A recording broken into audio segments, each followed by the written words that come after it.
Good morning students. आज का जो हम लोग का टॉपिक है एक नया चैप्टर से लेकर के आज स्टार्ट हुए हम लोग अपने इस यूट्यूब चैनल पर। पहला जो हम लोग का आज जो चैप्टर है वो एनसीईआरटी के अकॉर्डिंग क्लास 12th का chapter number 5 means unit second का सबसे पहला चैप्टर जिसका नाम है principles of inheritance and variation.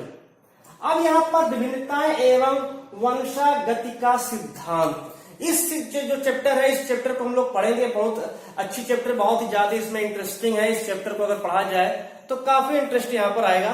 तो स्टार्ट करते हैं principle of inheritance and variation के बारे में।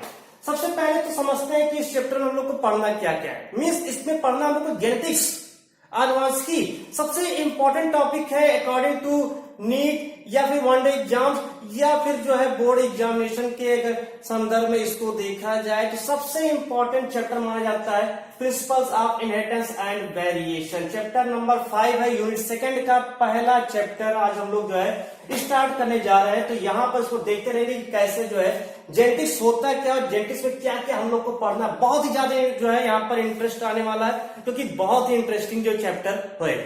सबसे पहले तो समझते हैं कि जेनेटिक्स है क्या। तो जेनेटिक्स समझने से पहले तो हम ये समझेंगे कि उसके जनक कौन थे। तो जनक को जानते हैं father of genetics. Father of genetics सबसे अधिक बार पूछा जाने वाला क्वेश्चन है ये कि फादर ऑफ जेनेटिक्स किसे माना जाता है, किसे कहा जाता है। तो वो है Gregor John Mendel.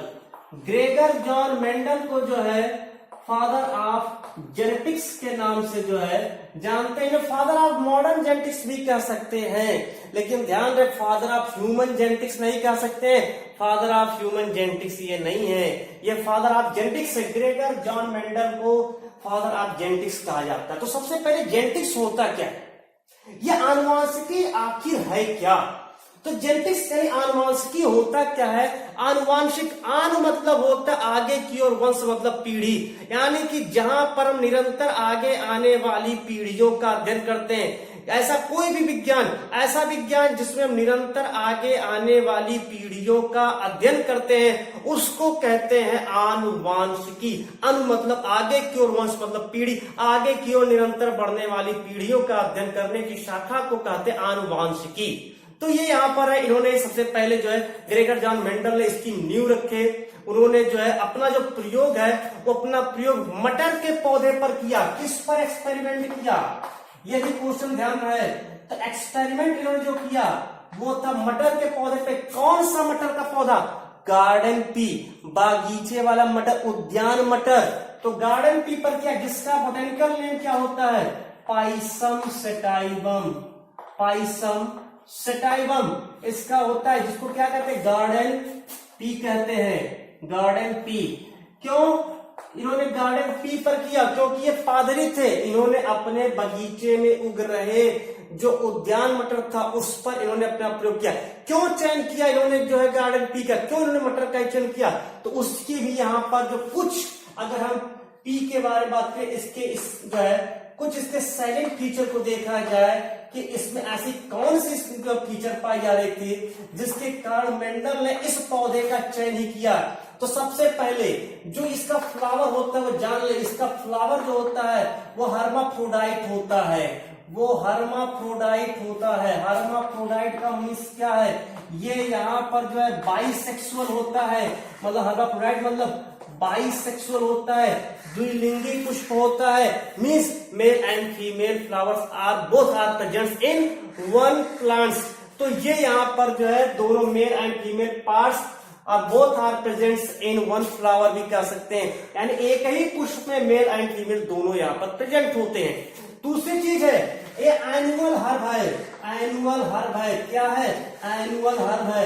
Annual herb का मतलब क्या है, एनुअल हर्ब का मतलब एक वर्षीय शाकीय, लगभग इसका जो लाइफ ड्यूरेशन है वो 3 महीने का लगभग होता है, यानी इसकी कई पीढ़ियों का अध्ययन किया जा सकता है अगर 3-3 महीने का यहाँ पर है।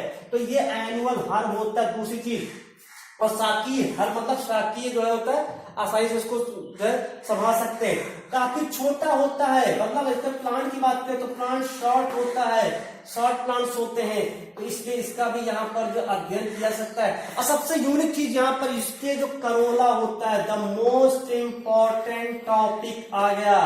इसका जो करोला होता है उस करोला में एस्टिवेशन जो होता है वो बैक्जीलम टाइप एस्टिवेशन प्रेजेंट होता है। बैक्जीलम टाइप का एस्टिवेशन पाया जाता है। बैक्जीलम टाइप पढ़े होंगे फर्स्ट ईयर में। बैक्जीलम टाइप में एक बड़ा सा दल दो दलों को घेरे हुए, फिर अगला दो दल और फिर अंतिम वाला जुड़ा रहता है। तो बैक्जीलम टाइप लेग्यूमिनोसी का सबसे इंपॉर्टेंट है ये कि बैक्जीलम टाइप का एस्टिवेशन इसमें प्रेजेंट होता है दल में। और इसके कारण क्या होता है, ये बंद ऐसे होते हैं कि इसमें क्रॉस पॉलिनेशन की संभावना नहीं होती। अगर नेचुरली बात करें, नेचुरली क्रॉस पॉलिनेशन नहीं हो सकता है। नेचुरली क्रॉस पॉलिनेशन होने की कोई भी संभावना नहीं होती है, एब्सेंट होता है, बिल्कुल भी संभव मीन्स इसमें क्या हो सकता है, केवल और केवल क्या होगा, सेल्फ पॉलिनेशन ही संभव है। क्यों? क्योंकि बैक्जीलम टाइप का एस्टिवेशन इसके करोला में प्रेजेंट होता है। तो ये यहाँ पर केवल सेल्फ पॉलिनेशन, इसीलिए इन सब गुणों को देखते हुए यहाँ पर नोट चेक किया।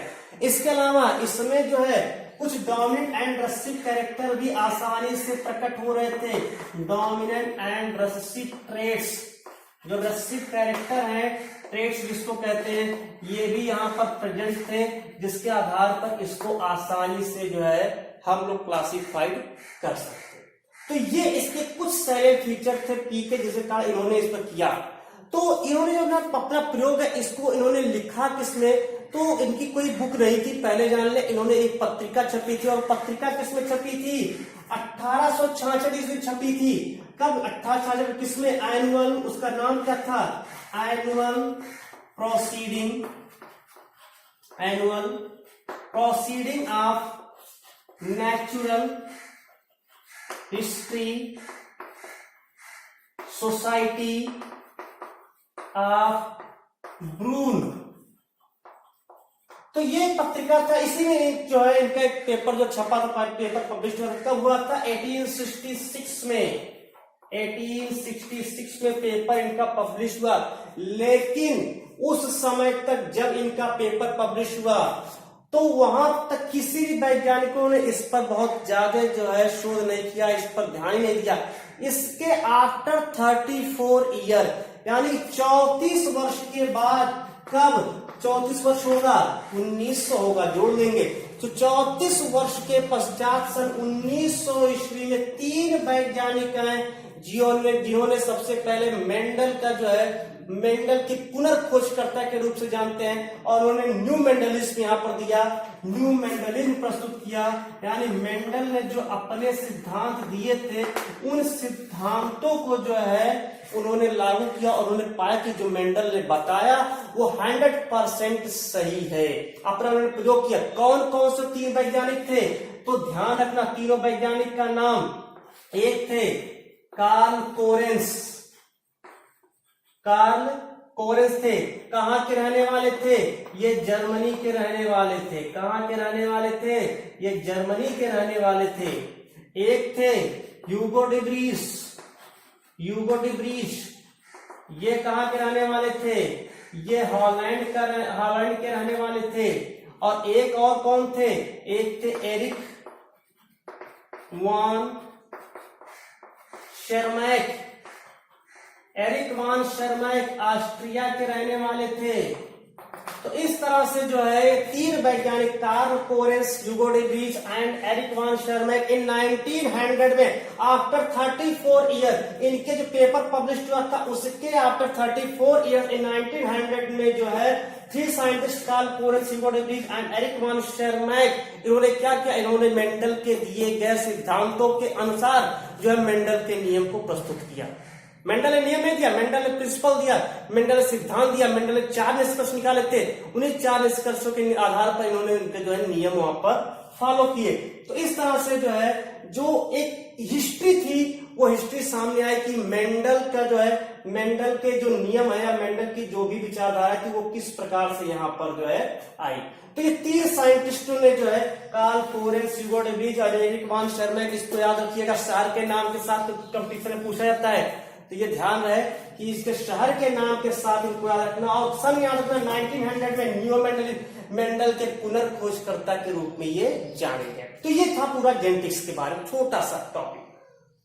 अब बात करते हैं इनहेरिटेंस किसे कहते हैं। इनहेरिटेंस मतलब क्या होता है, आनुवांशिक यानी वंशागति किसे कहते हैं, वंशागति यानी कि एक पीढ़ी से दूसरी पीढ़ी में ले जाने वाले आनुवांशिक लक्षणों, क्या कह सकते हैं, एक पीढ़ी से दूसरी पीढ़ी में जाने वाले आनुवांशिक लक्षणों को वंशागति कहा जाता है। एक पीढ़ी से दूसरी पीढ़ी में आनुवांशिक लक्षणों को जाने वाले जो क्रिया होती है उसी को कहते हैं वंशागति। वंश यानी कि पीढ़ियों में गति मतलब जाने, पीढ़ियों में प्रसारित होने की जो प्रक्रिया होती है उसी को वंशागति कहा जाता है। आनुवांशिक लक्षण किसे कहते हैं, आनुवांशिक लक्षण यानी वे लक्षण यानी जिसको हम कह सकते हैं जो ये क्या नाम है, जेनेटिक ट्रेट्स।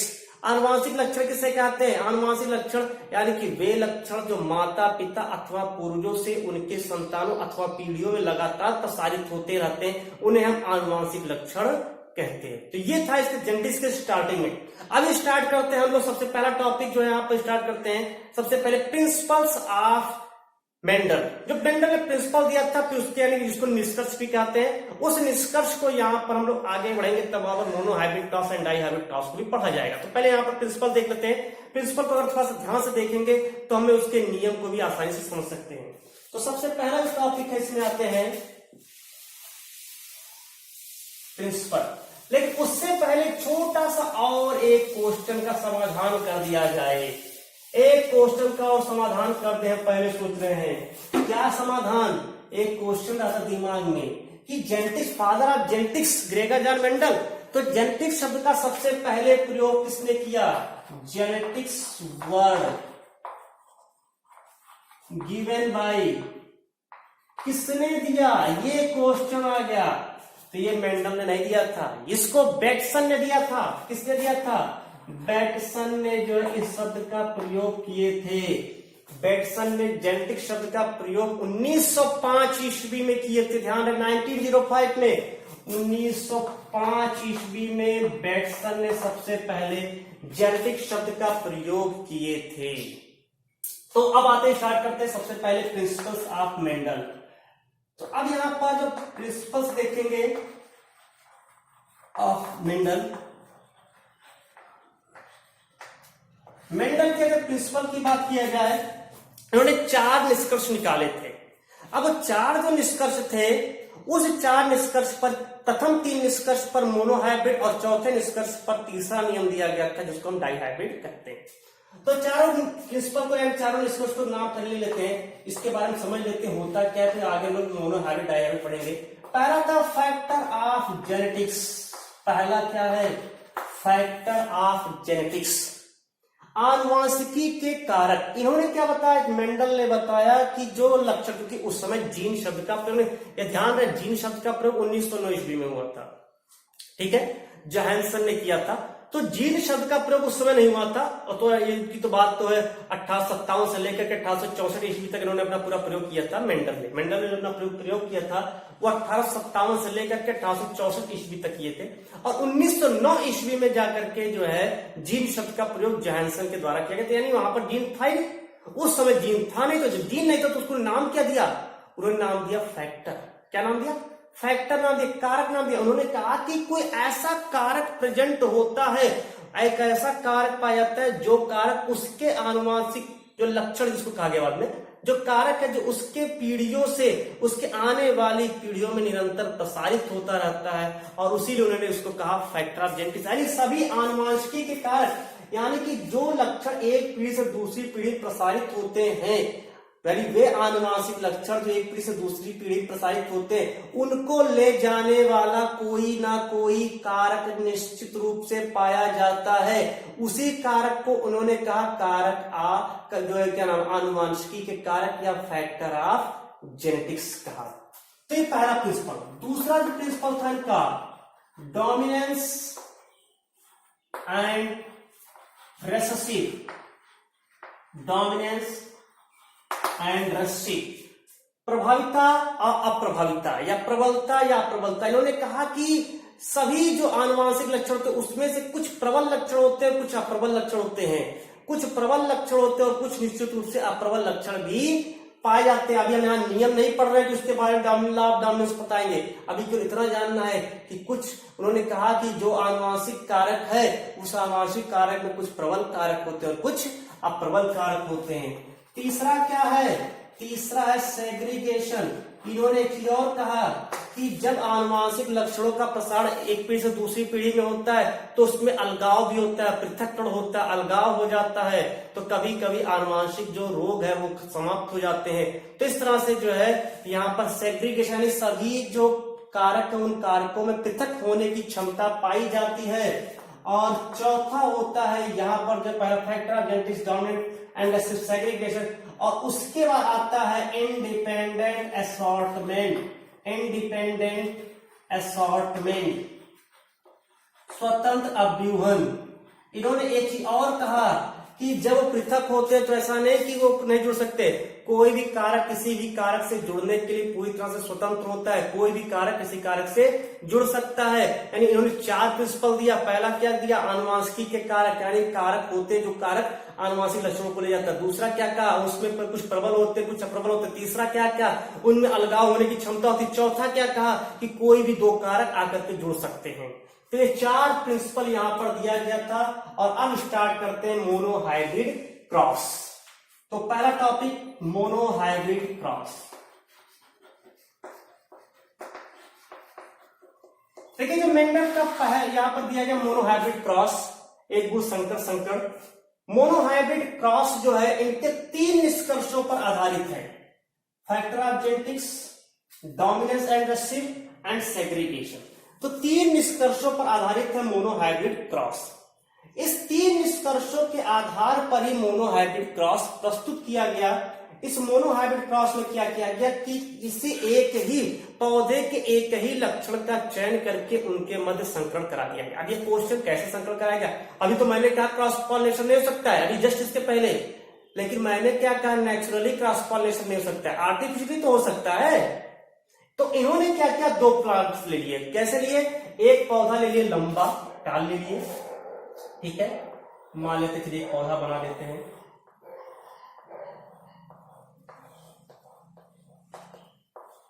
एक पौधा किसका, मटर का पौधा है, ठीक है, ध्यान है, उसमें मतलब नहीं है कि हम क्या बना रहे हैं। एक पौधा और एक पौधा छोटा बौना पौधा। तो एक टाल प्लांट्स ले लिया और एक ड्वार्फ प्लांट्स। सबसे पहले क्या किया, जो ड्वार्फ प्लांट्स है इस ड्वार्फ प्लांट्स के फ्लावर को ओपन कर दिए चिमटी की सहायता से, और उसके सारे स्टेमन को वहां से जो है रिमूव कर दिए। क्यों रिमूव कर दिए, इसमें सेल्फ पॉलिनेशन ना होने पाए। सारे जब इमेच्योर फॉर्म में उसके स्टेमन को तोड़ करके हटा दी। अब जब स्टेमन नहीं है, नर है ही नहीं, तो कौन उसका फर्टिलाइज करेगा, पॉलिनेशन नहीं होगा तो फर्टिलाइजेशन क्या होगा। उसके बाद यानी इसमें क्या लिए, फीमेल फ्लावर का, फीमेल फ्लावर इसका यूज किए, फीमेल फ्लावर, क्योंकि मेल फ्लावर से निकाल दिए हैं। और इसका जो मेल फ्लावर है उस मेल फ्लावर को जो है उसके पॉलन, मेल फ्लावर में क्या रहेगा, पॉलन ग्रेन रहेगा ना। इस पॉलन ग्रेन को चिमटी की सहायता से निकाल करके इसका जो स्टिग्मा है उस स्टिग्मा पर छिड़क दिए। उस स्टिग्मा पर छिड़क दिए तो एक ही लक्षणों का यहाँ चयन किया गया कि एक पौधा लंबा, एक पौधा जो है छोटा है, बौना है। उसको उठा करके इसके परागकण के, ध्यान रहे अब ये रेसिप्रोकल क्रॉस जो पढ़ाएंगे, तो मेल फ्लावर के जो है यानी कि जो मेल फ्लावर उसके पॉलन ग्रेन को फीमेल फ्लावर के वर्तिकाग्र पर छिड़क दिया गया, जिसको पहले से ऑलरेडी इमेस्कुलेट कर दिया गया। इमेस्कुलेशन की प्रक्रिया यहाँ पर हो चुकी है, बंध्याकरण की प्रक्रिया कर दी गई है, यानी एंथर को जो उसके स्टेमन था उस स्टेमन को रिमूव कर दिया गया है। अब इसको छिड़क दिया गया। अब इसमें क्या हुआ, दोनों के लक्षण आ गए। कैसे लक्षण आ गए मोनोहाइब्रिड क्रॉस में, कि यहां पर जो है इस तरह से थोड़ा सा इसको मिटा देते हैं, तो ये यहां पर ले लिया गया। अब एक प्लांट यहां पर टाल और एक ड्वार्फ। जो टाल वाला होता है ये डोमिनेंट होता है, ध्यान रहे ये डोमिनेंट होता है यानी प्रबल लक्षण होता है, और ये जो है रेसिव होता है, मीन्स यहाँ पर ये अप्रबल लक्षण होते हैं। इसको कैपिटल टी से डिनोट कर दोगे तो इसको स्मॉल टी से। यहाँ पर कैपिटल डी का भी यूज कर सकते हैं, ये डी वाला इसको भी यूज कर सकते हैं, वहां पर स्मॉल डी यूज करना पड़ेगा, ठीक है, ध्यान रहे। तो दोनों में से कोई यूज कर सकते हैं। अब इसके बीच जब क्रॉस कराए तो इसको मान लेगा पी मतलब पेरेंटल, इसमें जब क्रॉस कराया गया कैपिटल टी यानी कौन सा, प्रथम पीढ़ी, तो यहाँ कैपिटल टी प्राप्त हुआ, यहां पर capital T small T, capital T small T, capital T small T. कौन सा क्रॉस कराया गया है, यहां पर टेस्ट क्रॉस कराया गया है। टेस्ट क्रॉस, क्या टेस्ट क्रॉस मतलब कि परीक्षण किया जा रहा है ना, ये थोड़ी पता है कि वहां पर कौन सी संतान हो जाएगी, ये तो परीक्षण कराया गया। तो यहां पर जब इन्होंने देखा कि परीक्षण कराया गया तो F1 पीढ़ी में जितने भी संतान यानी कि जितने भी पौधे प्राप्त हुए सभी लंबे तने वाले प्राप्त हुए, बौने तने वाले एक भी प्राप्त नहीं हुए। फिर उसके बाद इन्होंने इसका जब दूसरी पीढ़ी में सेल्फ पॉलिनेशन होने दिया, अब इसको एल्थर रिमूव नहीं किए, सेल्फ पॉलिनेशन होने दिया गया, तो फिर यहाँ पर अगली पीढ़ी में इन्होंने देखा क्या कि capital T small T, capital T small T और स्मॉल टी हो गए, यानी यहां पर सेल्फ क्रॉस होने दिया गया, सेल्फ क्रॉस। और F2 पीढ़ी में उन्होंने क्या देखा कि इसमें से 3 जो है वो जो लंबे हैं और लेकिन 1% यानी कि लगभग 75% जो है उसके जो पौधे हैं वो लंबे तने वाले निकले, लेकिन 25% संतान ऐसे निकले जो बौने तने के थे। तो यहाँ पर जो रेशियो प्राप्त हुआ, फिनोटाइप जो रेशियो प्राप्त हुआ, ये फिनोटाइप रेशियो यहाँ पर 3:1 का प्राप्त हुआ F2 पीढ़ी में। दूसरी पीढ़ी में जो रेशियो प्राप्त हुआ वो 3:1 जो है यहाँ पर प्राप्त हुआ। लेकिन जब इसका जीनोटाइप देखा गया तो जीनोटाइप यहाँ पर क्या पाया जा रहा है कि एक अलग प्रकार का है, पूरी तरह से शुद्ध नस्ल वाला लंबा, 2 संकर लंबे और एक जो है शुद्ध बौने जो है प्राप्त हुआ। इस तरह से रेशियो जीनोटाइप का 1:2:1 आया। इस 3 निष्कर्ष पर यहां पर 2 नियम दिए गए। पहला जो नियम है फर्स्ट लॉ, ये ध्यान रखें फर्स्ट लॉ होता क्या है। जो पहला नियम दिया गया वो था लॉ ऑफ सेग्रीगेशन, ठीक है, बुक में पहले लॉ ऑफ डोमिनेंस लिखा मिलेगा, उससे मतलब नहीं है, लॉ ऑफ सेग्रीगेशन पहला नियम है, ध्यान रहे। लॉ ऑफ सेग्रीगेशन जो है यहाँ पर जो है ये पहला नियम पृथक्करण का नियम। पृथक्करण का नियम कहता है कि सभी कारक, कोई भी कारक, जैसे यहाँ देखे प्रबल व अप्रबल कारक एक साथ प्रकट है, लेकिन अगली पीढ़ी में यह पृथक हो गया, यानी कि सभी जो युग्मक होते हैं, सभी युग्मक, कोई भी युग्मक जो प्रबल व अप्रबल कारक के साथ भले ही जुड़े हैं, चाहे प्रबल हो या अप्रबल हो या प्रबल अप्रबल हो, उनमें पृथक होने की क्षमता होती है। और इसीलिए इसको एक और नाम से जाना गया है, law of purity of gamete, यानी युग्मकों की शुद्धता का नियम भी कहते हैं, क्योंकि वो भले ही पृथक हो गए लेकिन वो सदैव शुद्ध बने रहते हैं। जैसे यहाँ देखिए, भले ही संकर वो लंबा है लेकिन निश्चित रूप से अपनी अगली किसी पीढ़ी में वो पृथक होकर के, अलग होकर के अपने लक्षणों की अभिव्यक्ति करेगा। मतलब कि कारक भले ही अप्रबल कारक प्रबल कारक के साथ कितना भी समय तक साथ साथ रहा हो, लेकिन फिर भी वो यथावत शुद्ध बना रहेगा और निश्चित रूप से किसी अगली पीढ़ी में जब उसका प्रबल कारक उसको मिलेगा, उसके साथ जुड़ करके अपने लक्षणों की अभिव्यक्ति करेगा। तो यहाँ पर इसको law of purity of gamete के नाम से जो है जानते हैं। इसे एक और नाम जानते हैं, law of splitting of hybrid, यानी कि संकरों की विलगन का नियम। संकरों की विलगन का नियम क्यों? क्योंकि यहां पर भी देख रहे हैं कि संकर जो लंबे थे वहां से अलग हो गया, विलगित हो गया, अलग होने का नियम, इसलिए इसको जो है संकरों के विलगन का नियम भी कहते हैं। तो लॉ ऑफ सेग्रीगेशन पहला नियम। दूसरा जो लॉ दिया गया था सेकेंड लॉ, ऐसे और ध्यान देना कि जो फर्स्ट लॉ दिया गया वो तीसरे निष्कर्ष सेग्रीगेशन पर दिया गया जिसको कार्ल पोरेंस ने दिया था। दूसरा जो नियम है वो दूसरे नियम पर दिया गया था जिसे कहा गया law of dominance. Law of dominance means प्रबलता का नियम। प्रबलता का नियम क्या कहता है कि जब जहां प्रबल व अप्रबल कारक एक साथ उपस्थित होते हैं तो केवल प्रबल लक्षण वाले ही कारक अपने आप को प्रदर्शित करते हैं। इसलिए यहाँ पर F1 पीढ़ी में सभी जो है लंबे पौधे प्राप्त हुए। लंबे तने वाले पौधे प्राप्त, यानी जब जहां पर लंबे व बौने या कह सकते जब जहां पर प्रबल व प्रबल कारक एक साथ उपस्थित होते हैं तो वहां पर केवल प्रबल लक्षण ही प्रकट होता है, इसी को कहते हैं प्रबलता का नियम, जिसे कार्ल कोरेंस ने पुष्टि किए थे। तो ये दो नियम जो है इस मोनोहाइब्रिड क्रॉस में दिया गया था। एक इसी में आता है रेसिप्रोकल क्रॉस, अलग से टॉपिक है। रेसिप्रोकल क्रॉस बड़ा इंपॉर्टेंट है, ध्यान रहे। रेसिप्रोकल क्रॉस, अन्योन्यता संकरण। अन्योन्यता संकरण क्या होता है? अन्योन्यता संकरण, रेसिप्रोकल क्रॉस अभी जो हमने लिया था डोमिनेंट और टाल वाले का पॉलन ग्रेन यहां पर लिए थे, बताया जस्ट अभी इसके पहले कि इसका पॉलन ग्रेन लिया गया और इसके जो है स्टिग्मा पर छोड़ा गया। अगर इसी को अपोजिट करके जब देखा गया, यानी कि ड्वार्फ प्लांट के पॉलन ग्रेन को टाल प्लांट के स्टिग्मा पर छिड़का गया, तब भी रेशियो वही प्राप्त हुआ। रेशियो वही प्राप्त हुआ, यही जैसे यही है सेम, लेकिन तब उसको नाम दिया गया अन्योन्यता क्रॉस, रेसिप्रोकल क्रॉस। यानी वही जो मेंडल का नियम क्रॉस था, उसी मेंडल के क्रॉस को पुनरावृत्ति कर दिया जाए, विपरीत दिशा में कर दिया जाए, यानी वहां पर जो ड्वार्फ प्लांट है उसके पॉलन ग्रेन को लंबे पुष्प के प्रतिकाग्र पर छिड़का जाए, तो उस दशा को कहते हैं रेसिप्रोकल क्रॉस, अन्योन्यता संकरण। तो आई होप कि मोनो हाइब्रिड क्रॉस समझ में आया होगा। नेक्स्ट टाइम पर हम लोग जो डाई हाइब्रिड क्रॉस पढ़ेंगे, तब तक के लिए धन्यवाद।